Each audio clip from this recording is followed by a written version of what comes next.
President Donald Trump gave his supporters a preview of an economic speech he will deliver tomorrow.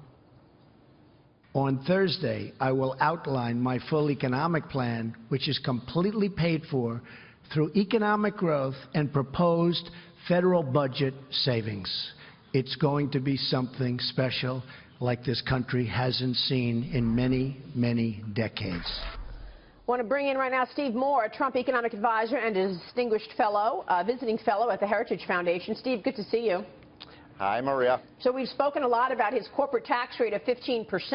Tell us what we should expect from the speech tomorrow. Well, I think there will be a lot of focus on that tax plan because he does really feel that's the kind of heart and soul of his economic recovery plan. We do have that 15% corporate tax, and it's available to all small businesses. We're also going to dramatically simplify the personal income tax system, which is, what the vast majority of Americans have to comply with. We're going to bring the rates down, get rid of a lot of the loopholes, and make it much simpler. I think most Americans, Maria, will no longer, the vast majority of Americans will no longer have to itemize deductions. That'll make it a lot easier. Yeah, we also received some good news on the economy yesterday. Top story in the Journal today. Household incomes rose by more than 5% last year to $56,000. President Obama is taking credit for that. Listen to this, Steve. I want to get your reaction. Okay.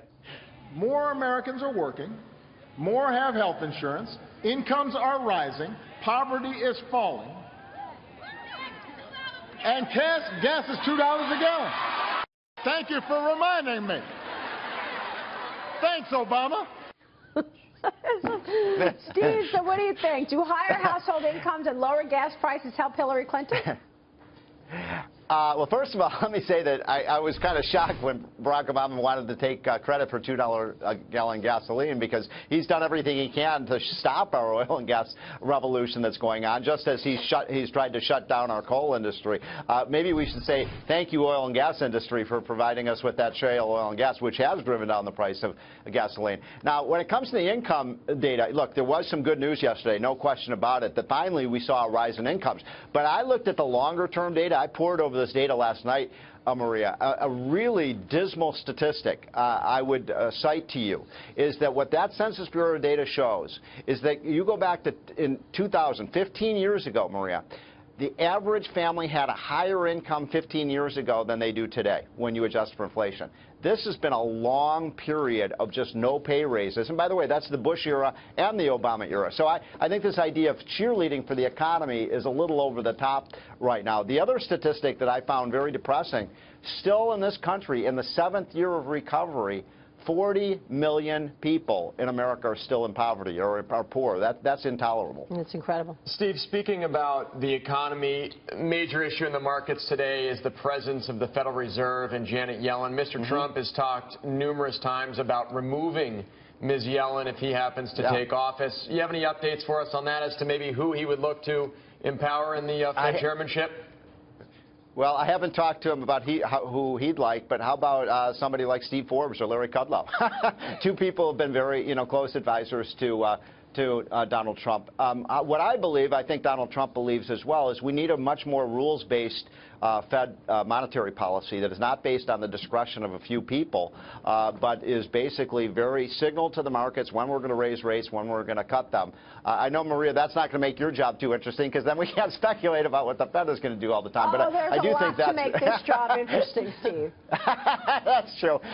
But anyway, I do think that there will be a new Fed chairman if Donald Trump is elected president. And by the way, on the energy issue that we were just talking about, Donald Trump has a very pro-production policy where we can, within 5 years, this is one of the things he's going to talk about, within 5 years, we can make the United States of America totally energy independent for the first time in half a century. Now, every president since Richard Nixon has promised that, but we can actually get that done now with the amazing new technologies we have in drilling. That's a big part of the story. Mike Baker. Yeah, Steve, good morning. Listen, I've got 3 little kids, and so I think that, the child care, daycare is an extremely important issue. My concern here is the cost. Are you confident that this is something that's not going to blow up the budget?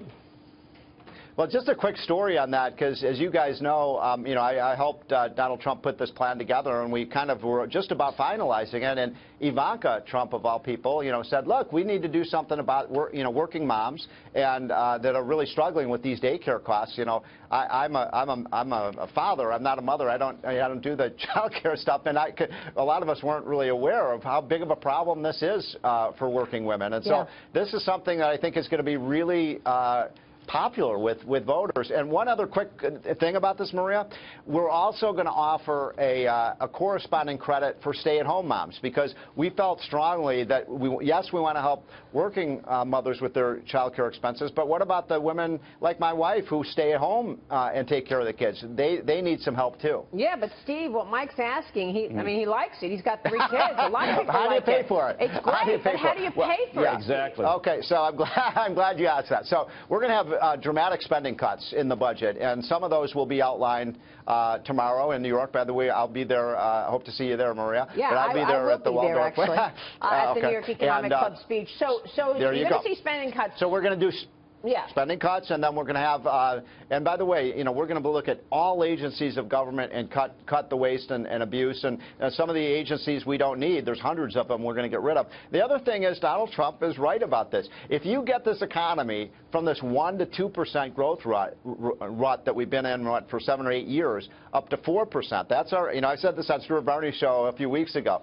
We're going to get 5 years of 4% growth with this economic program. You do that, you're going to get amazing amounts of revenues, and you're going to be able to balance the budget within 5 or 6 years. So tomorrow we'll hear about the child care credit. We'll hear about tax reform. Yep. We'll also probably hear a bit about trade, and that's the area of his economic plan that scares some people. Are we going to have to do all new trade deals? Is that going to be disruptive? Obviously, he's talked about how he doesn't like NAFTA.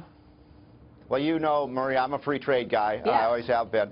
And so I don't always agree with Donald Trump on this issue, but I think he's going to be very reasonable on this. I think he's going to say some of these trade deals, you asked about which ones need to be renegotiated. I'll tell you one that absolutely will be, and that's the Asia TPP trade deal. And that's not to say we're not going to have this trade deal with Asia. It just needs to be renegotiated. It's not in America's interest right now. It doesn't open up sufficiently, in Donald Trump's mind and mine too, markets to American producers. China, we open up our markets to China and Japan. They don't open up their markets to us, and we need to get a little tougher with them. Yeah, no, I think that's. But we're not going to have tariffs. But I don't think we're going to have tariffs. I really don't, Maria. I know that's the term that really scares people. Yes. But you haven't heard Donald Trump talk a lot about tariffs in the last 3 or 4 months.